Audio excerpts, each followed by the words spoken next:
Still wasting 5K a month on marketing that brings zero roofing leads? I'm Adam Sand, CEO of the Roofing Business Partner. Today we expose why cheap overseas marketers destroy your reputation and how to pick the perfect marketing agency for your roofing business. What an agency is. It's a business that sells services, in this case advertising, on your behalf. So they're working as an agent for you. There's a lot of different agencies that you could hire, because you could hire an in-house marketer, is hopefully not your niece, because just because she has 30,000 followers on Instagram doesn't mean that she knows how to market a roofing company. You could hire that Pakistani guy that emailed you, no shade towards Pakistani guys, and there's not a lot of recourse because you're getting a new email every day. You don't necessarily know where you're working with, so it can be tough. You could hire a contractor on Upwork, which is kind of like a level up from that, where you get some Google reviews of sorts, right? They have previous work reviews. You could hire a niche agency, a roofing specific agency, one who specializes in advertising for your niche. Or you could hire a nationally recognized agency, so a big giant company that's recognized all over the place. We have to understand who we're buying from if we want to be good customers. We want to know who are we buying from and what is the makeup of their company. So let me give you a refresher, and I say refresher because I happen to be in this position right now, which you have to think, what skills do you need if you're going to hire a marketing agency? What skills do they need to have? Well, they need to have web development skills, because they have to know how to make a website work, how to make it fast, how to make it smooth, how to make it a good user interface. They have to have search engine optimization skills. They have to know how to make it that all the different little things that Google's trying to do to remain competitive. Google is rapidly changing their algorithm. So understanding not what worked 2 years ago, but what's working today is important. And I would say that SEO has to add a word, which is generative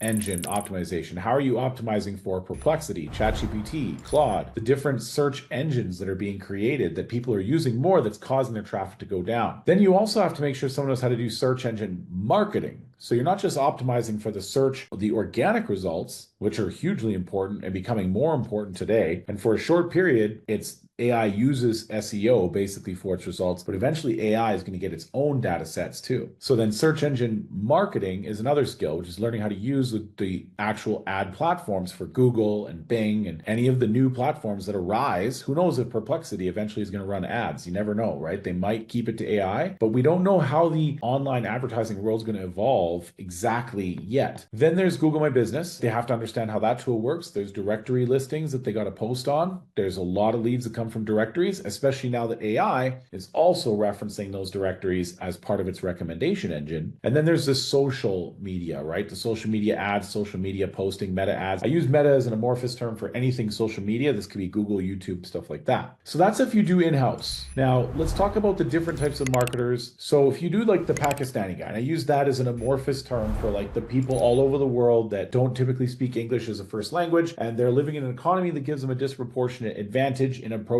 you at a lower price because they have a lower cost of living relative to the value of the US dollar. So that's what I mean by hiring that guy, right? So they're cheaper. And sometimes you can find a diamond in the rough. Sometimes you find a real piece of crap. It's potentially risky that they're going to do some black hat stuff to get their results. Black hat stuff is the stuff that gets you into trouble because they will do things that aren't allowed by Google to get you to rank. So lease funnels is where you have a company, say ChristmasLightsCalgary.com. He says, I'll lease you ChristmasLightsCalgary.com for $2,500 a month that generates 30, 40 leads or whatever. Then he uses your money to build up the authority of that page more. And then he starts to ratchet up the price on you. And then eventually there's the takeaway. And then you don't have it anymore. And he sells it to the next guy, kind of like you leased a car and then they take it back. Now, sure, you don't have the money to go back again, but you made your car worth more, not less in this case. So leased funnels, not a good idea. Incredible business for marketers, not a great business for business owners. Hiring a contractor on Upwork. The nice thing is you can pay per action or outcome. You can read reviews based on their previous work, and you can control costs with no long-term contract. So this is nice because you can control those costs and you don't have to have the employer thing, but you could get what I call agency duped, which means they have somebody on there who says they're a solo operator and you think you're working with them, but then what they really are is they're just a third-party pimp for the Pakistani guy, and you're not actually working with the person you think you're working with because they're actually a dupe agency. And sometimes you're going to likely need to hire multiple contractors because, again, some of these skills are mutually exclusive. They don't don't transmit well to one another. Finally, you don't need to be a good manager. You don't need to know how to do the thing because they know how to do the thing. Now, here's a niche agency. So this would be like roofing business partner, right? The riches are in the niches, and that like we understand this industry, so we can usually charge more, which means you're usually going to pay more, but that means that you're going to get niche experience. Like you don't have to teach us what drip edge is. When you say you're doing a campaign for free ventilation components and you're giving away free ridge vent to roofs that need up to 40 feet or whatever, we know what that is because we know your industry, we know your trends, we know the tactics that work in this industry, but we're likely working for your competitors too. Like there's a good chance that we could be working with someone else in your area because you can't grow a marketing agency off one person per state. You have to be okay with that, and you have to make sure they have the ethical boundaries to do that, which means the breakup can sometimes be hard because they probably go to the conferences. They probably know all the same people you know. They're friends with the people you know. So there's a relationship there where the breakup can be a little more difficult than when you're firing a big faceless, nameless agency or some random dude in another country you met on Upwork. The breakup is a little harder. They also likely have solid referrals and testimonials in their industry. And you want to look for recent success because things can change. Then you could hire the marketer, the large national agency. Now they're guaranteed to be less personal because you are a number to them, but they have all the assets, tools, tricks, best practices. They get different levels of access to the platforms that advertise tools, but they require lots of management. And so you got to read the contract because it's likely long-term because they're giving you access to tools, giving you access to things that only really start to